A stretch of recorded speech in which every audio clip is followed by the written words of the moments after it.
In this video, we're gonna color a fantasy world map.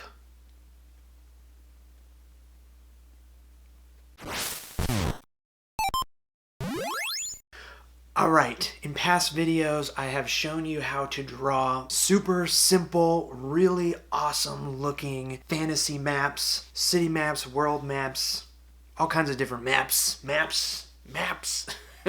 But now it is time to figure out how to color them. Speaking of coloring, I am creating a coloring book. The final page of the book is this map that I just finished drawing. Stay tuned to future videos to learn all about this coloring book I've been working on, just a little side project. But I thought it would be super fun to print out this page that you will eventually be able to print out yourself and try my hand at coloring it.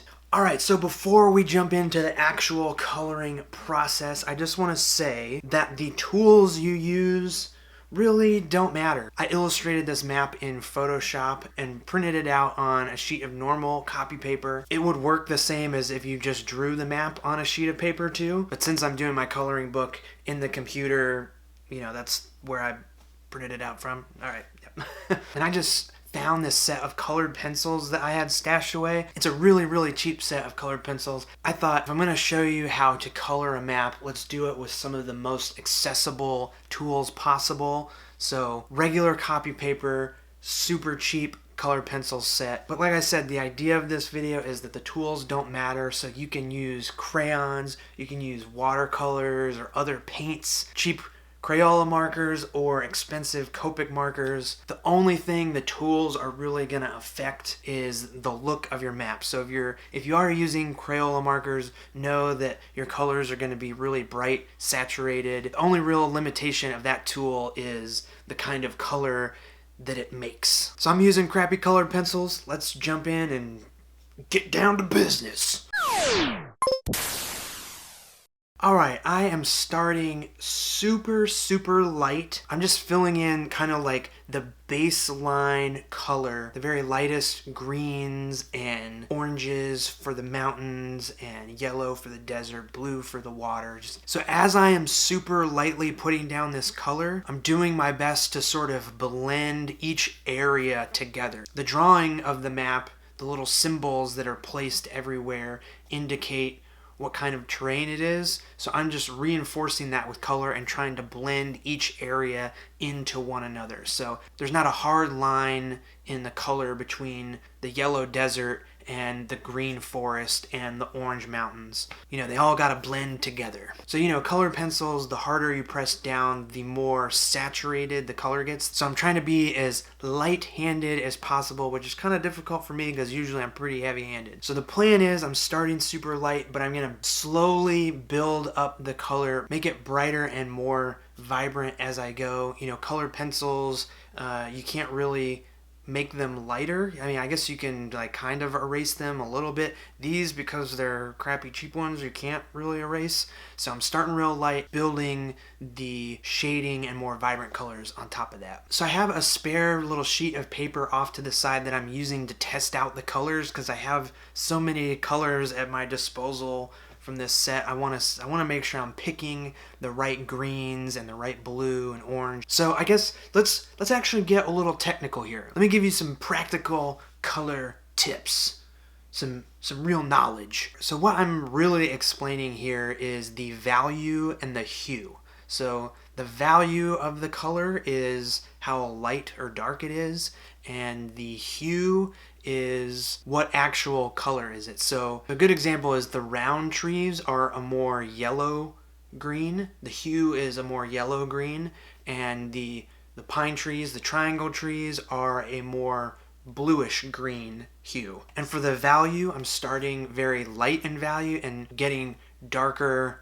and I guess more saturated as I go along. So speaking of saturation, I should say that is like how bright and bold, how filled with color your color is, if that makes sense. In my last video, I talked about figuring out my style, what makes a drawing me, and I mentioned, being really bright and bold and colorful, and I'm extending that to this map. So even though I'm making my map very bright and colorful and bold and saturated, that doesn't mean you have to. If you wanted to make a more muted map, consider using less colors. Instead of having a bunch of bluish colors, you stick to like warmer browns and tans and focus more on varying the value instead of changing up the hue, and that'll give you a much more muted map than what I'm making here. Hopefully that makes sense. If you have any questions, hit me in the comments and I'll be sure to explain even more. And now I'm tackling the little towns and buildings on the map. And I should say, if there's anywhere on the map that you really want to draw the viewer's attention to it, a good trick is to make it contrasty. So if you have a building in a lighter area, make it darker and more saturated. In my case, I kind of went on the opposite side of the color wheel. So, the little mushroom house town is in the green swamp. So I made the roof of the mushroom building red. And then same with the castle on the eastern coast. It's sitting in a green grassy field. So I made it a super contrasting color by giving it orange brick walls and a red tower. Like I said before, I'm trying to go big and bright with this map, so if you want to tone it down, maybe just stick with making your key locations vary in value. If you have a wizard's tower sticking out of a dark forest, make the wizard tower light. Or if you have a town in the desert that is a lightly colored in area, maybe you make the roofs of the buildings darker so they pop off the map more. Okay, before we get into the shading, we're going to take a little break, and I want to give you a little bit more knowledge and explain shadows and shading and really the big trick that I am using to make this map look cool. So when you're talking about shading or making the value of a color darker, technically that means adding black to it. So in theory, I could, color in my tree with a green color and then take a black colored pencil and color on top of it, very lightly to add black to it to make that green color darker. But that's not really how light and shadow works. So let's take our tree as an example. Our very simple tree here has green leaves and a brown trunk. So when the sun, which is a very hot, bright, yellow-orange, big ball of warm light, the most illuminated parts of the leaves and the trunk are going to be a light, warm color. And then where the shadows happen, where there is less sunlight hitting, the colors are going to get cooler. Instead of being bright and orange, they're going to be darker and more blue. So my trick, instead of just adding black to make a color darker, I changed the hue of the color to be more blue while also making the value of it darker. So the leaves on a tree are going to go from a light yellow-green down into shadow of a darker bluish green. And the same goes for the trunk. The trunk is like an orangish brown, so the lightest part will be maybe a yellowish brown, and then as it goes into shadow, it'll move into orange to red to purple and be a more darker purplish brown. So on this map, I'm taking that idea and going way crazy with it to make it extra stylized. So on the trees, instead of picking a more bluish green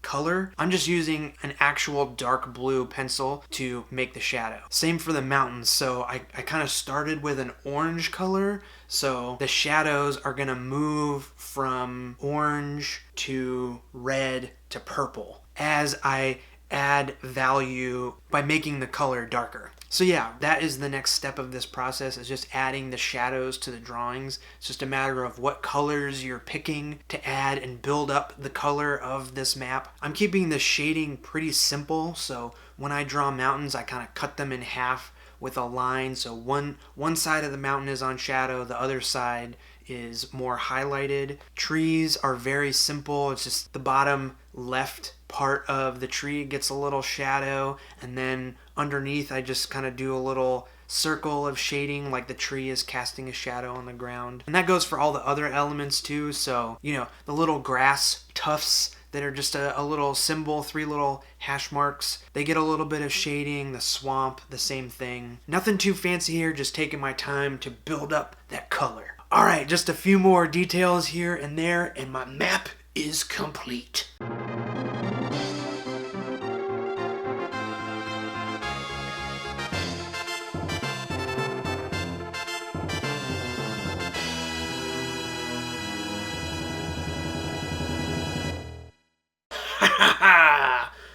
Yo, man, I need a haircut.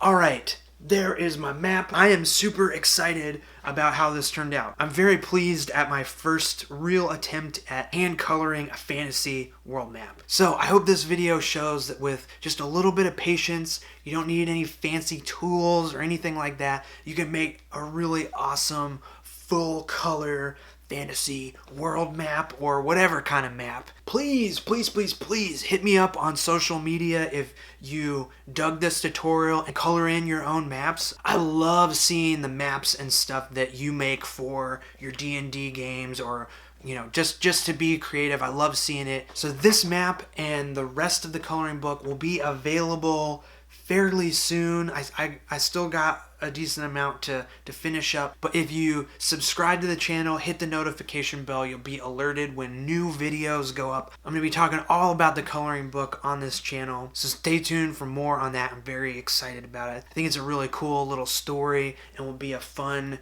thing for you to print out and color, or I'm going to have books available too, so stay tuned, stay tuned. Thank you so much for checking this video out. Let me know if you have any questions in the comments below, and I will see you in the next one. See ya!